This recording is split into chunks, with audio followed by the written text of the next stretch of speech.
Subscribe करें हमारे YouTube channel को और बेल आइकन को प्रेस करें हमारे लेटेस्ट वीडियोस को देखने के लिए।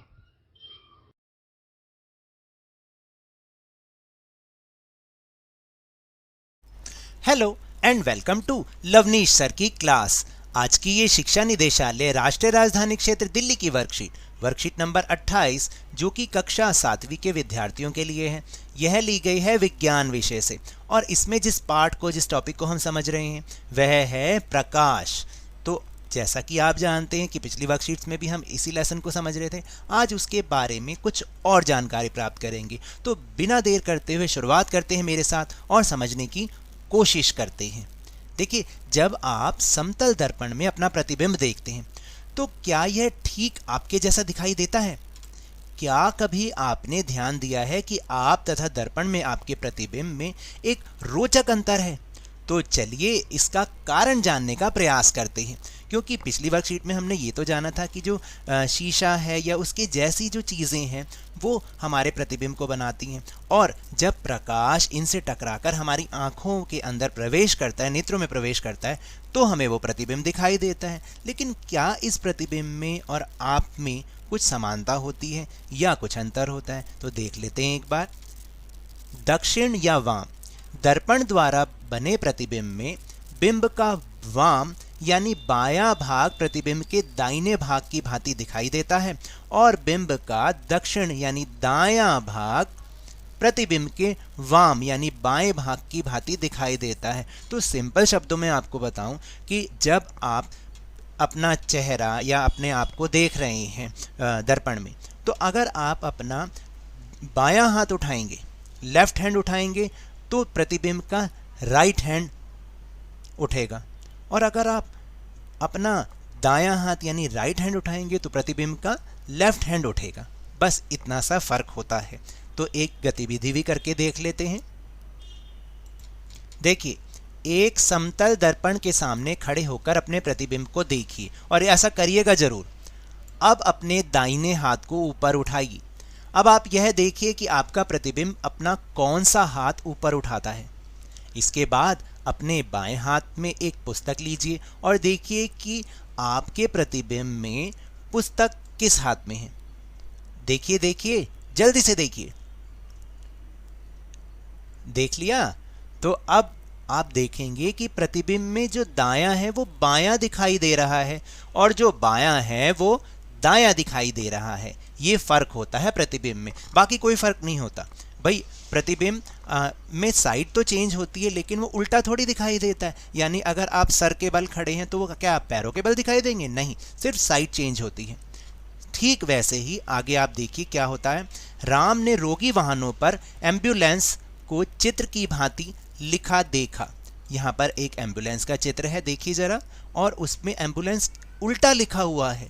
फिर राम ने अपने शिक्षक से इसका कारण पूछा तो शिक्षक ने बताया, देखिए, रोगी वाहन के आगे जाने वाले वाहनों के चालक अपने पीछे का दृश्य दिखाने वाले दर्पण में वाहन को देखते हैं तो वे रोगी वाहन पर लिखे एम्बुलेंस को स्पष्ट पढ़ सकते हैं और उसे आगे जाने के लिए रास्ता दे सकते हैं। देखिए, जब भी हम कोई वाहन चलाते हैं तो उसमें शीशे तो लगे होते हैं जिनको हम रियर व्यू मिरर कहते हैं या साइड मिरर बोलते हैं। है तो वो भी शीशा, उसमें हमेशा मैंने जैसे अभी आपको बताया कि दायां भाग बायां और बायां दायां दिखाई देता है। तो अगर कोई एम्बुलेंस आ रही है और उस पर सीधा सीधा एम्बुलेंस लिखा है तो शीशे में तो हमें उल्टा दिखाई देगा। कई बार हमसे पढ़ा भी नहीं जाता क्योंकि हम बहुत कम सेकंड्स के लिए उसको देखते हैं। लेकिन अगर उस पर वो उल्टा लिखा होता है तो शीशे में हमें कैसे दिखाई देगा? सीधा दिखाई देगा। इसलिए हमें पता चल जाता है कि पीछे एम्बुलेंस आ रही है या रोगी वाहन आ रहा है और हम उसको रास्ता दे देते हैं ताकि वो जल्दी से जल्दी उस रोगी को सहायता पहुंचा सके। तो यही कारण होता है एम्बुलेंस पर जो एम्बुलेंस शब्द उल्टा लिखा होता है।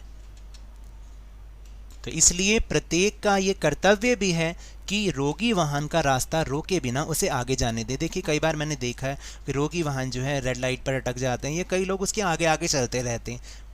देखिए, जो रोगी वाहन होता है उसमें जो रोगी होता है वो उसकी सहायता के लिए उसको सहायता पहुंचाना उसका लक्ष्य होता है। अगर उसको सही समय पे सहायता ना मिले तो कुछ भी हो सकता है। इसलिए हमेशा हमारा ये कर्तव्य है कि एम्बुलेंस का रास्ता रोके बिना उसे हमें आगे जाने देना होता है। तो अब बहुत आसान से प्रश्न उत्तर बिल्कुल आप बहुत आराम से कर सकते हैं और मज़ा भी आएगा आपको करने में। जैसे पहला प्रश्न है कि कागज़ के टुकड़े पर अपना नाम लिखें और उसे दर्पण के सामने रखें। यह दर्पण में कैसा दिखाई देता है, लिख के बताइए। देखिए मैंने एक आसान सा शब्द लिया, मान लीजिए किसी का नाम राहुल है और आप में से बहुत सारे लोगों का नाम, बच्चों का नाम राहुल भी होगा। तो चलिए आज उन्हीं का नाम राहुल। राहुल को जब हम शीशे में देखेंगे, दर्पण में देखेंगे, तो वो हमें इस प्रकार दिखाई देगा। इसी तरह आपने अपना नाम लिखना है और वो दर्पण में कैसा दिखाई देता है बिल्कुल उसको लिख के अपने सर या मैम को भेजना है। फिर दूसरा प्रश्न है कि समतल दर्पण में अपना प्रतिबिंब देखने पर क्या केवल साइड में ही अदला बदली दिखाई देती है, प्रतिबिंब उल्टा दिखाई देता है? जी, केवल साइड में ही अदला बदली होती है, प्रतिबिंब उल्टा दिखाई नहीं देता। यानी कहने का मतलब है कि अगर आप मान लीजिए सीधे खड़े हैं तो क्या आप उल्टे खड़े हैं, आपकी टांगे ऊपर नजर आएंगी? नहीं, केवल साइड अदला बदली होती है। फिर इसके बाद है प्रश्न नंबर 3, अंग्रेजी भाषा की वर्णमाला के अक्षरों का पता लगाइए जिनके समतल दर्पण में बने प्रतिबिंब बिल्कुल अक्षरों के जैसे ही लगते हैं। यानी अगर हम ऐसे अक्षर पता लगाने हमें ABCD वाले जो शीशे में देखें तब भी वैसे ही नज़र आए और जैसा हम लिख रहे हैं वैसे ही नज़र आए। तो इनमें बहुत सारे जो वर्णमाला के अक्षर होते हैं जैसे A, H, I, M, O, T, U, V, X, ये सारे के सारे दर्पण में भी वैसे ही दिखाई देते हैं जैसे कि हमें इस समय नज़र आ रहे हैं। तो ये तो थी आज की वर्कशीट। अगर मेरे इस तरह समझाने से आपको थोड़ा सा भी समझ में आया हो तो इस चैनल को ज़्यादा से ज़्यादा सब्सक्राइब कीजिए, लाइक कीजिए और बहुत ज़्यादा शेयर भी कीजिए। और हाँ, मेरे साथ इसी तरह आसानी से वर्कशीट को समझते रहिए, लेकिन ध्यान और मन लगाकर पूरी मेहनत और लगन के साथ ऑनलाइन ही सही पढ़ते जरूर रहिए। और अगर आपको कोरोना वायरस से सुरक्षित रहना है, उसको हराना है, तो मास्क जरूर पहनें और जब भी संभव हो, जब भी उपलब्ध हो, इसका टीकाकरण जरूर करवाएं, क्योंकि कोरोना को हराना है और जिंदगी को एक बार फिर से सुहाना बनाना है। इसी उम्मीद के साथ धन्यवाद।